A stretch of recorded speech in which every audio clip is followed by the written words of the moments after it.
कहानी की शुरुआत में हम साउथ अफ्रीका के जोहान्सबर्ग शहर के ऊपर एक बहुत बड़े एलियन शिप को देखते हैं जो कि 3 महीनों से ऐसे ही हवा में लटका हुआ है। पर अजीब बात ये थी कि अब तक ना तो इस शिप से कोई एलियन बाहर आया था और ना ही कोई हलचल हो रही थी, जिसे देखकर वहाँ की सरकार ने एक फैसला किया कि वह लोग इस शिप के एक हिस्से को काट कर उसके अंदर जांच करेंगे ताकि उन्हें पता चले कि ये शिप कहाँ से और क्यों आया है। इस वक्त पूरी दुनिया की नजर इस स्पेस शिप पर थी और उनके मन में एक ही सवाल था कि आखिर इस शिप के अंदर क्या है। जब रिसर्च टीम उस शिप को काट कर उसके अंदर जाती है तो वहाँ का नजारा देखकर वह दंग रह जाते हैं, क्योंकि शिप के अंदर लाखों की संख्या में एलियंस थे जो भूख और प्यास के चलते काफी बीमार और बहुत कमजोर हो चुके थे, जिन्हें देखकर लोगों को उन पर तरस आता है। इसलिए वहाँ की सरकार ने उस शिप के ठीक नीचे बड़े इलाके में उन एलियंस को रहने के लिए एक टेम्पररी कैंप बनाया और हेलीकॉप्टर की मदद से उन सभी एलियंस को वहाँ लाया गया, जहाँ उन्हें खाने पीने की सभी सुविधाएं उपलब्ध की गई। लेकिन गवर्नमेंट ने यह नहीं सोचा था कि आगे उन एलियंस का क्या किया जाएगा, इसलिए वे एलियंस इस इलाके में ही बस गए और धीरे धीरे अपनी आबादी को और बढ़ाने लगे, जिससे आगे चलकर वह इलाका एलियंस की एक बड़ी बस्ती में तब्दील हो गया और उसे डिस्ट्रिक्ट 9 के नाम से जाना जाने लगा। कई वैज्ञानिकों का मानना था कि अब ये एलियंस कभी भी अपने घर वापस नहीं जा पाएंगे, क्योंकि उनके शिप की कोई चिप खराब हो गई है और उसे ठीक करना इंसान के बस की नहीं है। लेकिन वहीं कुछ रिसर्च एनालिसिस का मानना था कि धरती पर कब्जा करने की यह एलियंस की कोई चाल भी हो सकती है, क्योंकि शुरुआत में उन्होंने एलियन स्पेस शिप के एक बड़े हिस्से को नीचे गिरते हुए देखा था, जो शायद शिप का कमांड सेंटर था जहां से शिप को कंट्रोल किया जा सकता है। लेकिन नीचे आने के बाद वह कमांड सेंटर कहां गायब हो गया किसी को पता नहीं चला और आज तक वहां की सरकार उसे ढूंढ नहीं पाई। साथ ही सरकार को एलियंस के पास से कई हथियार भी मिलते हैं जिसे वह अपने प्लेनेट से लेकर आए थे। ऐसे ही धरती पर उन एलियंस को 20 साल बीत जाते हैं और अब धीरे धीरे इन एलियंस का आतंक धरती पर बढ़ना शुरू हो जाता है और वो लोगों को परेशान करने लगते हैं। खाने की तलाश में वे शहरों में भी घुस जाते थे और इंसानों का फैलाया कचरा, जूते और यहाँ तक कि गाड़ियों के टायर भी खा जाते थे। साथ ही वे एलियंस लोगों के पैसे और मोबाइल फोन्स जैसी चीजें भी चुरा लेते थे, जिसके कारण वह इंसानों के लिए एक सिरदर्द बन चुके थे। और 20 सालों तक उन्हें झेलने के बाद लोग सरकार से एलियंस को शहर से दूर भगाने की मांग करते हैं, जिसके बाद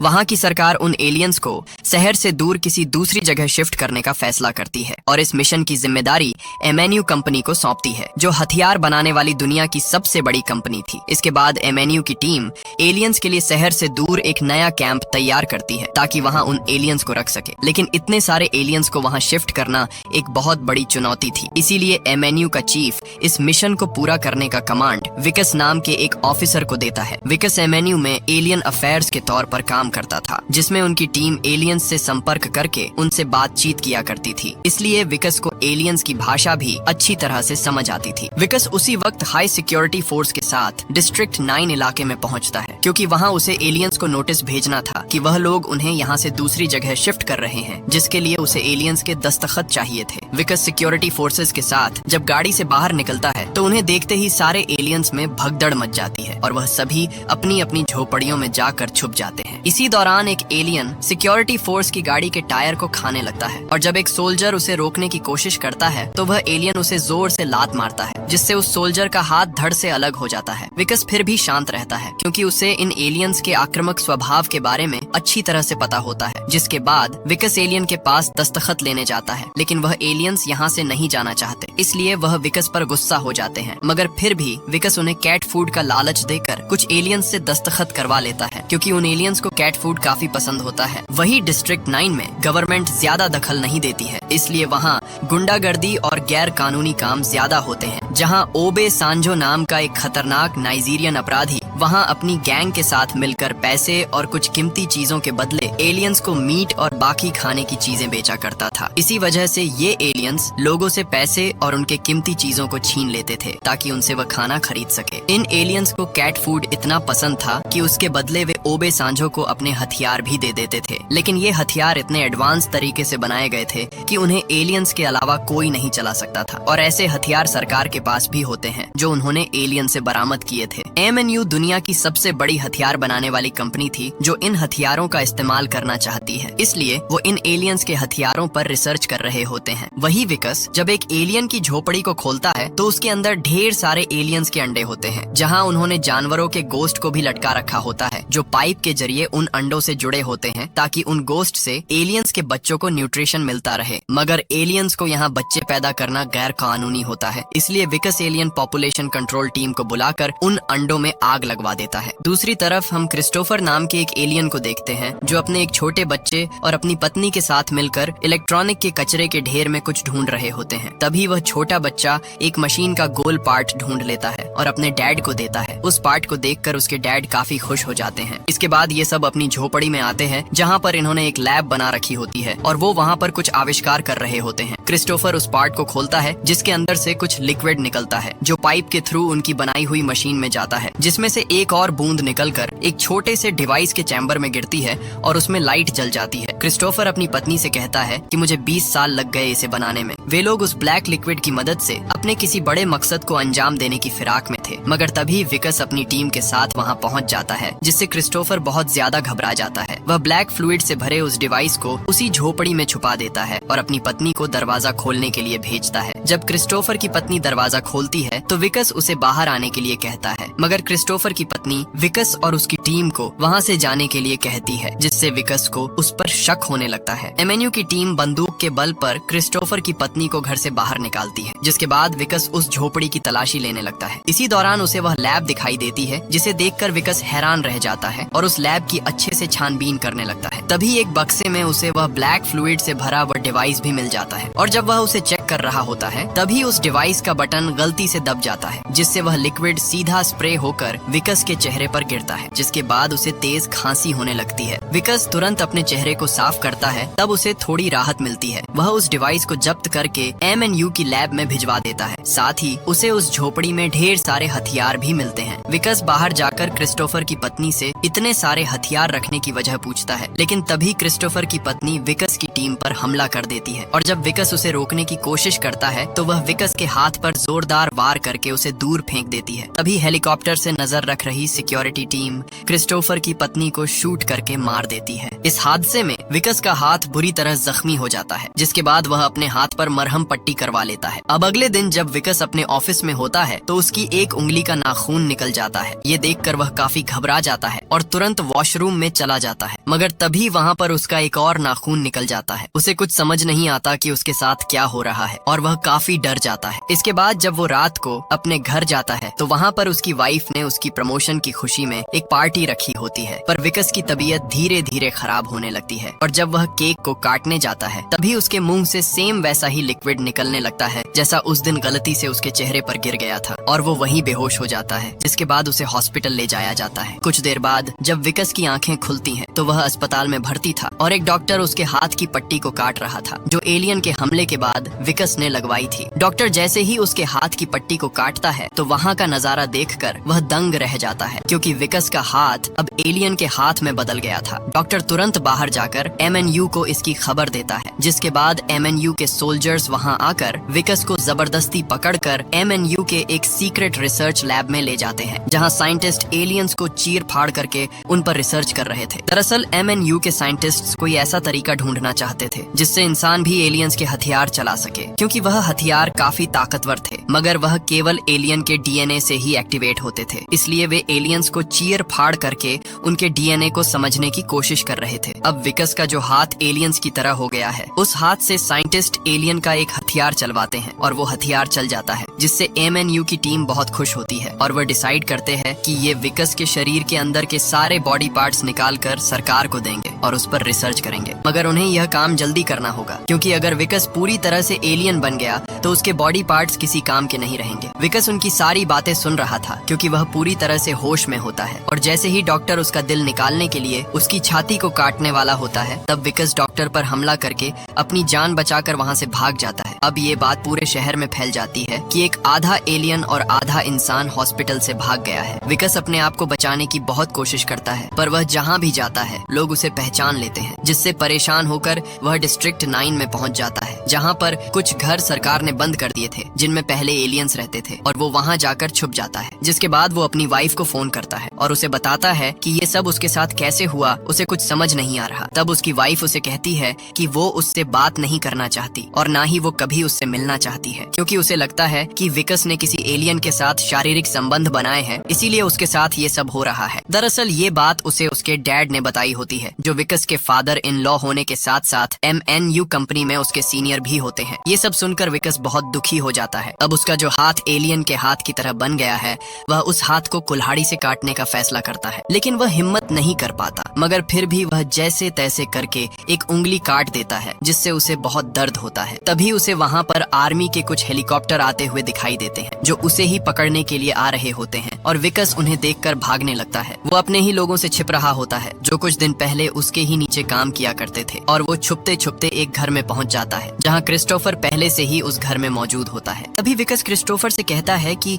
मुझे यहाँ छिपने दो, नहीं तो वह लोग मुझे मार देंगे। मगर क्रिस्टोफर उसे वहाँ से जाने के लिए कहता है, लेकिन उतने में ही विकस बेहोश होकर जमीन पर गिर पड़ता है। जिसके बाद क्रिस्टोफर विकस को उसी घर के नीचे एक सीक्रेट जगह में छिपा देता है, और जब विकस की आंख खुलती है तो क्रिस्टोफर विकस से पूछता है कि वो स्प्रे की बोतल कहाँ है जो तुम ले गए थे, क्योंकि क्रिस्टोफर को पता होता है कि वो स्प्रे की बोतल विकस के पास है। वह विकस को बताता है कि मुझे पता है कि तुम्हें क्या हुआ है और मैं तुम्हें ठीक कर सकता हूँ, पर इसकी मेडिसिन हमारी मदरशिप पर है, जो ऊपर आसमान में है, और जिस जगह पर अभी हम सब हैं ये एक तरह का फ्लाइंग ऑब्जेक्ट है, जिससे हम ऊपर स्पेसशिप पर जा सकते हैं, पर इसे चलाने के लिए उन्हें उस स्प्रे की बोतल चाहिए। दरअसल ये वही कमांड सेंटर होता है जो शुरुआत में उस मदरशिप से अलग होकर जमीन पर गायब हो गया था। विकस उसे कहता है कि वो स्प्रे की बोतल मेरे पास नहीं है, हम उसे दोबारा बना लेंगे। तब क्रिस्टोफर बताता है कि उसे बनाने में हमें 20 साल लगे थे और उसे दोबारा नहीं बनाया जा सकता है। विकस जानता है कि वो स्प्रे की बोतल इस समय MNU की बिल्डिंग में छुपा कर रखी गई है, और वहाँ जाने का मतलब मौत है, इसलिए विकस मना कर देता है कि मुझे नहीं पता कि वो बोतल कहाँ है। मगर क्रिस्टोफर उसे बताता है कि तुम्हारे पास ज्यादा वक्त नहीं है, क्योंकि अगर तुम पूरी तरह से एलियन बन गए तो तुम कभी ठीक नहीं हो पाओगे। ये सुनते ही विकस उस स्प्रे की बोतल लाने के लिए मान जाता है, लेकिन वहाँ पर बिना हथियारों के जाना असंभव था, और इन एलियन के पास कोई भी हथियार नहीं होते, क्योंकि इनके सारे हथियार सरकार ने जब्त कर लिए होते हैं। लेकिन अभी भी एक जगह पर इन्हें एलियंस के हथियार मिल सकते हैं, और वो है ओबे सांजो के पास। विकस तुरंत ओबे सांजो के अड्डे पर जाता है और वो उनसे हथियार की डिमांड करता है, लेकिन वो विकस को पहचान लेते हैं कि ये वही इंसान है जो आधा एलियन है, क्योंकि ये बात पूरे देश में फैल गई होती है कि विकस ने एलियन के साथ शारीरिक संबंध बनाए थे, इसलिए वह एलियन बनता जा रहा है। ओबे सांजो को लगता था कि अगर वह विकस का एलियन वाला हाथ खाएगा तो उसके अंदर भी एलियन की शक्ति आ जाएगी और वह भी एलियंस के हथियार चला पाएगा, इसलिए वह अपने साथियों को विकस का एलियन वाला हाथ काटने का ऑर्डर देता है। लेकिन तभी विकस के हाथ उन एलियंस का हथियार लग जाता है, जिसके बाद विकस ओबे सांजो के कई आदमियों को मार देता है और उनके सारे हथियार लेकर वहाँ से निकल जाता है। इसके बाद विकस और क्रिस्टोफर दोनों MNU के हेडक्वार्टर पहुँचते हैं, जहाँ एलियंस के हथियारों की मदद से वहाँ धमाका करके कई सिक्योरिटी फोर्स को मार देते हैं और लैब के अंदर घुस जाते हैं, जहाँ कई सारे कटे हुए एलियंस को रखा गया था, और वह दोनों वहाँ पर स्प्रे ढूंढने लगते हैं, जहाँ से उन्हें वह स्प्रे की बोतल मिल जाती है, और वो दोनों उस बोतल को लेकर वहाँ से निकल जाते हैं। पर अब भी इन दोनों को पकड़ने के लिए MNU की पूरी फोर्स इनका पीछा कर रही होती है। इसके बाद विकस और क्रिस्टोफर दोनों वापस उसी घर में पहुंच जाते हैं,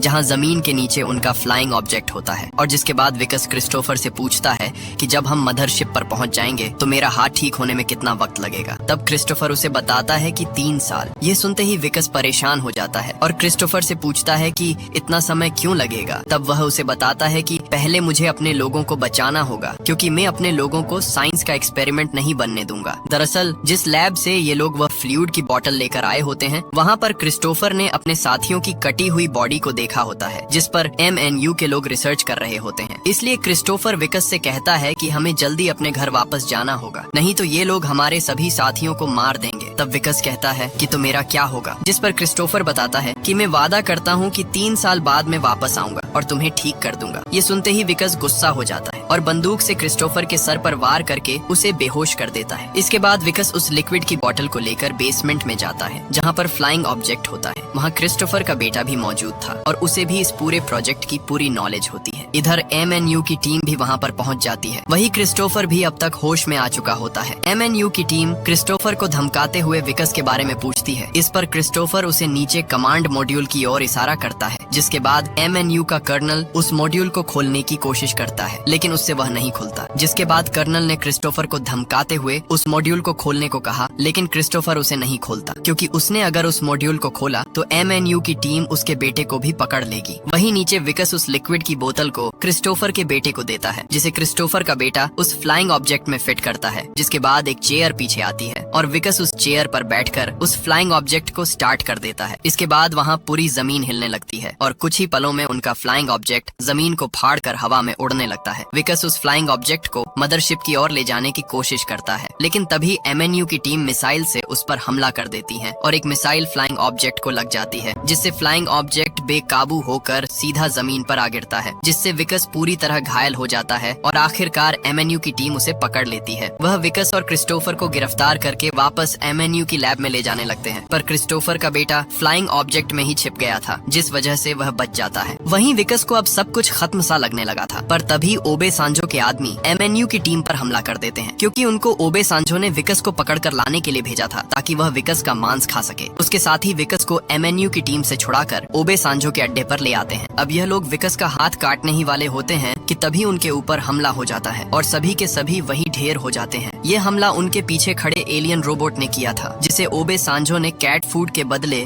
एलियन से छीन लिया था। इस रोबोट को कमांड मॉड्यूल से क्रिस्टोफर का बेटा कंट्रोल कर रहा था। वह रोबोट की मदद से ओबे सांजो और उसके सारे आदमियों को खत्म कर देता है। इसके बाद वह उस रोबोट का पायलट सेक्शन खोल देता है। विकस को बचाने के बाद क्रिस्टोफर का बेटा मदरशिप को एक्टिवेट करता है, जिससे मदरशिप घूमना शुरू हो जाती है। 20 सालों बाद वह मदरशिप अपनी जगह से हिला था, इसलिए सभी लोग उसे देखकर हैरान रह जाते हैं। इधर विकस भी उस रोबोट में बैठकर वहाँ से भागने लगता है। MNU की टीम उस पर फायरिंग करती है, पर उस पर गोलियों का उतना असर नहीं होता। इधर कर्नल के आदमी क्रिस्टोफर को पकड़कर उसे मार रहे होते हैं, तभी विकस वापस आता है और कर्नल के आदमियों को मारकर क्रिस्टोफर को बचा लेता है और उसे MNU की फोर्स से बचाते हुए फ्लाइंग ऑब्जेक्ट की ओर ले जाने लगता है। इस दौरान कर्नल की टीम लगातार उस रोबोट पर हमला करती है, जिससे वह रोबोट कमजोर पड़ने लगता है, लेकिन फिर भी विकस क्रिस्टोफर को जैसे तैसे करके उस फ्लाइंग ऑब्जेक्ट तक पहुंचा देता है। क्रिस्टोफर विकस को भी अपने साथ चलने को कहता है, लेकिन विकस मना कर देता है, क्योंकि वह MNU की टीम को रोक कर नहीं रखता तो क्रिस्टोफर और उसका बेटा मदरशिप पर कभी नहीं पहुंच पाते। क्रिस्टोफर ने जाते जाते वादा किया कि वो 3 साल बाद जरूर वापस लौटेगा और उसे फिर से इंसान बना देगा। जिसके बाद क्रिस्टोफर अपने बेटे के साथ उस फ्लाइंग ऑब्जेक्ट को उस मदरशिप से अटैच कर देता है। वहीं नीचे विकस अभी भी उन सब से लड़ रहा होता है और लगभग सबको मार देता है। तभी एक गाड़ी उसे टक्कर मार देती है और वो रोबोट से बाहर निकल जाता है, क्योंकि रोबोट अब पूरी तरह से खराब हो चुका था। तभी वहाँ कर्नल आता है, जो देखता है कि विकस अब आधा इंसान और आधा एलियन बन चुका है, और वो जैसे ही विकस को गोली मारने वाला होता है तभी वहाँ पर दूसरे एलियंस आ जाते हैं और वो कर्नल को एक ही झटके में उसके हाथ, पैर और सर को धड़ से अलग कर देते हैं। जिसके बाद क्रिस्टोफर और उसका बेटा अपने मदरशिप को लेकर वहाँ से निकल जाते हैं और अब वह विकस और अपने लोगों को बचाने के लिए आएंगे या नहीं, ये किसी को नहीं पता। इस दिन के बाद विकस को कभी किसी ने नहीं देखा। कुछ लोगों का मानना था कि विकस मर चुका है और कोई कहता है कि वो MNU के कब्जे में है, और अंत में हम देखते हैं कि विकस आज भी जिंदा है और वो पूरी तरह से एक एलियन बन चुका है और वह इसी उम्मीद के सहारे जी रहा था कि एक न एक दिन क्रिस्टोफर पृथ्वी पर वापस जरूर आएगा और उसे फिर से ठीक कर देगा। विकस उसी दिन का इंतजार करते हुए डिस्ट्रिक्ट 9 में अपने दिन काट रहा है और इसी के साथ ये फिल्म यही खत्म हो जाती है।